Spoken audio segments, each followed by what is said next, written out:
দোল পূর্ণিমার মতো শুভ দিনে বাড়ি থেকে ভুল করেও কিন্তু এই তিনটি জিনিস কাউকে দান করবেন না, অত্যন্ত অশুভ বলে মনে করা হয়।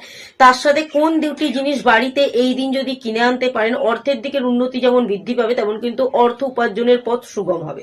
অবশ্যই কিন্তু পুরো ভিডিওটা মনোযোগ দিয়ে শুনবেন, অত্যন্ত শুভ বলে মনে করা হচ্ছে আপনাদের জন্য, কারণ প্রতিটা লাইন কিন্তু গুরুত্বপূর্ণ। আপনারা যদি দোল পূর্ণিমার আগের দিন মার্চ মাসের 2 তারিখ সোমবার দিন রাতে ঘুমাতে যাওয়ার আগে চন্দ্রদেবকে উদ্দেশ্য করে এই একটি জিনিস নিবেদন করবেন। লাল কাপড়ে একটি নারকোলকে ভালো করে বেঁধে নিয়ে তার উপর আটা এবং সিঁদুরের টিকা দিয়ে আপনারা চন্দ্রদেবকে উদ্দেশ্য করে এইটিকে নিবেদন করুন এবং রেখে দিন ঠাকুরের স্থানে বা আপনার বাড়ির উত্তর পূর্ব কোণ করে। অত্যন্ত শুভ হবে, অত্যন্ত শুভ ফলাফল পাবে। চন্দ্রদেবের আশীর্বাদ কিন্তু আপনারা লাভ করতে পারবেন। 2রা মার্চ কিন্তু আপনারা এই কাজটি করবেন। এছাড়া কিন্তু প্রথম যে জিনিসটি আপনারা চন্দ্রগ্রহণ বা দোল পূর্ণিমার মতো শুভ দিনে কাউকে দান করবেন না, সেটি হলো পিতল, তামা অথবা স্টিলের তৈরি যে কোনো জিনিস। এই তিনটে জিনিস দান করা থেকে বিরত থাকুন। এই তিনটি জিনিস যদি আপনারা দোল পূর্ণিমার মতো শুভ দিনে দান করেন তাহলে কিন্তু আমাদের সংসারে দারিদ্রতা বৃদ্ধি পায়।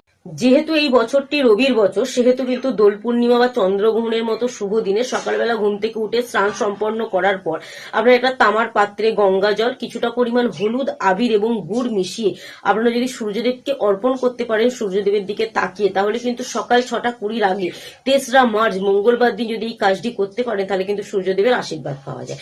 অবশ্যই কিন্তু ভক্তি এবং শ্রদ্ধার সাহায্যে করবেন, তাহলেই কিন্তু আমাদের জীবনে নানা রকম সমস্যা থেকে আমরা মুক্তি পেতে পারবো। যে দ্বিতীয় জিনিসটি আপনারা দোল পূর্ণিমা বা চন্দ্রগ্রহণের মতো শুভ দিনে দেবেন না, সেটা হলো যে কোনো ধরনের তেল বা সর্ষের তেল এবং জুতো, পুরনো জুতোই হোক বা নতুন জুতোই হোক, এই চন্দ্রগ্রহণ বা দোল পূর্ণিমার মতো শুভ দিনে এই দুটি জিনিস কিন্তু দান করা অত্যন্ত অশুভ বলে মনে করা হয়। এই কাজটি যদি আপনি করেন তাহলে কিন্তু বড় বাবার কুদৃষ্টি আমাদের জীবনে পড়ে, বড় বাবা কিন্তু অসন্তুষ্ট হয়। তো অবশ্যই কিন্তু মনে রাখবেন এই দুটি জিনিসও কিন্তু এই দোল পূর্ণিমার মতো শুভ দিনে দান করবেন না। আপনার যদি মনে হয় আপনার বাড়ির মধ্যে নানা রকম সমস্যা আছে, তো অবশ্যই কিন্তু দোল পূর্ণিমার মতো শুভ দিনে 3রা মাস সকালের দিকে 6টা 20 আগে খুব ভালো হয় যদি ভোরবেলা আপনি আপনার সদর দরজায় লাল চন্দন আর কিছুটা পরিমাণ সিঁদুর মিশিয়ে, যদি সিঁদুর সম্ভব না হয় তাহলে লাল আবির মিশিয়ে যদি স্বস্তিক চিহ্ন আঁকতে পারেন অত্যন্ত শুভ। এবং স্বস্তিক চিহ্নর পাশে অবশ্যই কিন্তু মাটির 4মুখী প্রদীপ জ্বালাবেন সর্ষের তেল দিয়ে। বাড়ির সদর দরজায় সর্ষের তেল দিয়ে 4মুখী প্রদীপ যদি এবং স্বস্তিক চিহ্ন যদি আঁকতে পারেন তাহলে কিন্তু আমাদের সংসারে থাকা নানা রকম সমস্যা থেকে আমরা মুক্তি পাই। কিন্তু এই দিন তুলসী তলায় সন্ধ্যার পর যখন চন্দ্রগ্রহণ শেষ হবে ঘিয়ের একটি মাটির প্রদীপ জ্বালাতে ভুলবেন না, অত্যন্ত শুভ বলে মনে করা হয়। আর যে তৃতীয় জিনিসটি আপনারা চন্দ্রগ্রহণ বা দোল পূর্ণিমার মতো শুভ দিনে কাউকে দান করবেন না, সেটি হলো ঝাড়ু। এই দিন ঝাড়ু দান করাও যেমন অশুভ তেমন কিন্তু বাড়িতে কিনে আনাও অশুভ বলে মনে করা হয়। এই দিন পুরনো ঝাড়ু বা ভাঙা জিনিসপত্র বাড়ির বাইরে বার করবেন না, এতে কিন্তু আমাদের সংসারে নেগেটিভ শক্তি অতিরিক্ত পরিমাণে বেড়ে যেতে পারে।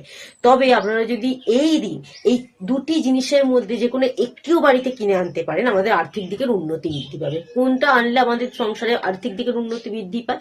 দক্ষিণাবর্তী শঙ্খ। এই দিন যদি আপনারা আপনাদের বাড়িতে 6টা 20 আগে অথবা সন্ধ্যার পর দক্ষিণাবর্তী শঙ্খ এনে আপনার ঠাকুর ঘরে স্থাপন করতে পারেন তাহলে কিন্তু অত্যন্ত শুভ। তবে মনে রাখবেন যখন গ্রহণ শেষ হবে তখনই কিন্তু আপনি আপনার বাড়িতে এটি স্থাপন করতে পারবেন, অর্থাৎ আপনার ঠাকুরের স্থানে। এছাড়াও কিন্তু আপনারা এই দিন যদি লক্ষ্মী কড়ি যে হয়, সেই লক্ষ্মী কড়ি হচ্ছে মা লক্ষ্মী দেবীর প্রতীক, 3টে 5টা অথবা 7টা যদি আপনারা কিনে এনে আপনার ঠাকুর ঘরে রাখতে পারেন বা যে কোনো শুভ স্থানে রাখতে পারেন অত্যন্ত শুভ বলে মনে করা হয়। এতে কিন্তু আমাদের সংসারে আর্থিক দিকের উপার্জনের পথ আস্তে আস্তে খুলে যায়, নানা রকম সমস্যা থেকে মুক্তি পাবেন আর্থিক দিকে যদি থাকে। তো অবশ্যই দুটি জিনিসের মধ্যে যে কোনো একটি জিনিসও যদি আপনারা এই দিন আনতে পারেন অত্যন্ত শুভ। তবে তুলসী গাছও কিন্তু আপনারা আনতে পারেন, তবে এই দিন আপনারা আমাদের বাড়িতে তুলসী গাছ আনবেন না। এই দিন তুলসী গাছ স্পর্শ করাও কিন্তু শুভ নয়, কারণ যেহেতু চন্দ্রগ্রহণ চলবে। তো আপনারা কিন্তু এই চন্দ্রগ্রহণের আগে যে কোনো একটি দিন যদি তুলসী গাছ এনে বাড়িতে উত্তর পূর্ব কোণে স্থাপন করতে পারেন অর্থাৎ রোপণ করতে পারেন তাহলে কিন্তু আমাদের জীবনে শুভ প্রভাব পড়ে। ভগবান বিষ্ণুদেবের আশীর্বাদ কিন্তু আপনারা লাভ করতে পারেন। এছাড়াও ভগবান বিষ্ণুদেব এবং মহাদেবের শুভ সংখ্যা হচ্ছে 108। যদি আপনি মহাদেব এবং ভগবান বিষ্ণুদেবের আশীর্বাদ লাভ করতে চান অবশ্যই কমেন্ট বক্সে 108 সংখ্যাটি লিখে যেতে ভুলবেন না। যদি মনে হয় ভিডিওটা থেকে কিছু শিখতে পারে ভিডিওটা একটু শেয়ার দেবেন যাতে সকলে জানতে পারে।